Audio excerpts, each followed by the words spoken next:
Center for Africa Liberation and Socio-Economic Rights, CALSA, gave this ultimatum at a press conference on Wednesday in Abuja.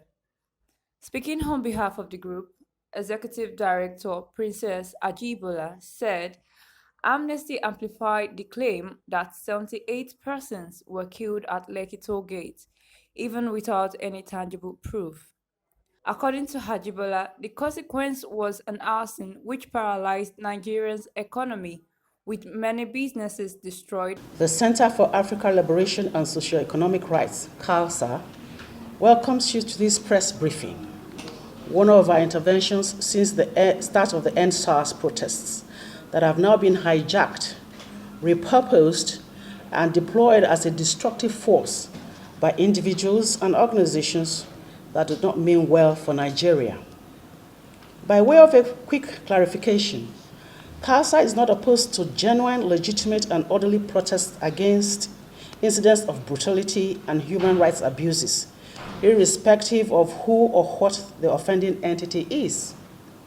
Our members had taken part in the peaceful protests to demand a cessation to arbitrary profiling and abuse of individuals by the defunct Special Anti-Robbery Squad, SARS, whose operatives harassed Nigerians without end. We were surprised, though, but gladdened when the federal government accepted the original 5 demands without the expected stonewalling or delay tactics. We had hoped that the 5 for 5 will open the way for government to implement the first round of reforms, after which Nigerians would have again delivered the demand for more reforms, not just in the Nigeria police force, but in other spheres of our national life, all of which are indeed in need of rejigging. Our shock was consequently profound when infiltrators took over the protests, raised the demands to 7, 12, 20, and eventually 23 before they drafted thugs in to attack well-meaning and peaceful youths that originally began the agitation. We were shocked even further when celebrities and paid activists not only became prominent in the protests, but also used their standing as persons with large following on the social media to incite people to violence. Things degenerated quickly after that, from protests that initially focused on relevant locations like key government offices of interests, like the police headquarters. We got to a point where protesters were railroaded into obstructing shared infrastructure, like major roads that threw other Nigerians into hardship.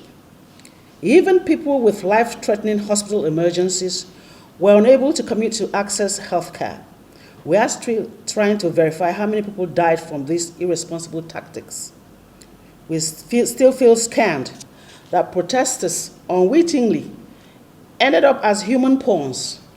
As part of the protest movements, we have reviewed this video footage shared by colleagues at Lekki toll gate in Lagos State. The incident at that location on Tuesday, October 20, 2020, opened our eyes to the reality that our youths were manipulated to joining with people who would have willingly shot them or any other group that has joined the protest just so they can have corpses to display.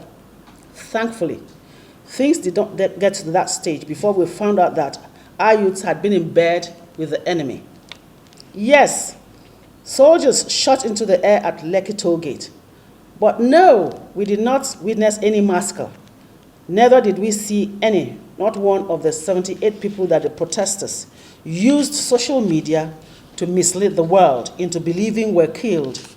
The vehemence with which falsehood was peddled about the so-called massacre is what alarmed us that our members or any other Nigerians present at that protest location might have been killed if those behind the fake news of Lekki massacre had the slightest inkling that they would come under scrutiny and their misleading claims subjected to fact-checking.